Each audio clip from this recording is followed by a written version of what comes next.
പാർലമെൻറ്റിൽ ഇപ്പോൾ കണ്ടുകൊണ്ടിരിക്കുന്നത് മനുസ്മൃതിയും ഇന്ത്യൻ ഭരണഘടനയും തമ്മിലുള്ള ഏറ്റുമുട്ടലാണ്.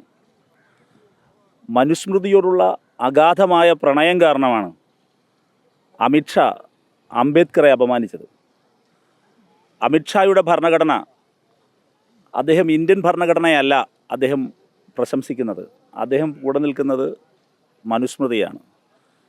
നേരത്തെ സാറ് സൂചിപ്പിച്ച പോലെ ഈ ചാതുർവർണ്ണയത്തിൽ അധിഷ്ഠിതമായ ഒരു ഇന്ത്യൻ സിസ്റ്റം രൂപപ്പെടുത്തിയെടുക്കാനാണ് അവർ ശ്രമിച്ചുകൊണ്ടിരിക്കുന്നത്. അതിനോടുള്ള കലഹമാണ് യഥാർത്ഥത്തിൽ കാണുന്നത്.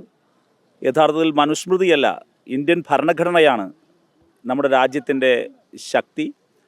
അതുകൊണ്ട് അതിശക്തമായ പ്രതിഷേധം ഉയർന്നു വരും. പാർലമെൻറ്റിൽ മകർദ്ദോറിൻ്റെ മുമ്പിൽ കണ്ടത് ചരിത്രത്തിൽ ഇതുവരെ കണ്ടിട്ടില്ലാത്ത വിധമുള്ള അങ്ങേയറ്റം ധാർഷ്ട്യവും ധിക്കാരവും പരിധിവിട്ട പ്രവർത്തനവുമാണ് BJP നേതാക്കളുടെ ഭാഗത്തുനിന്നുണ്ടായത്.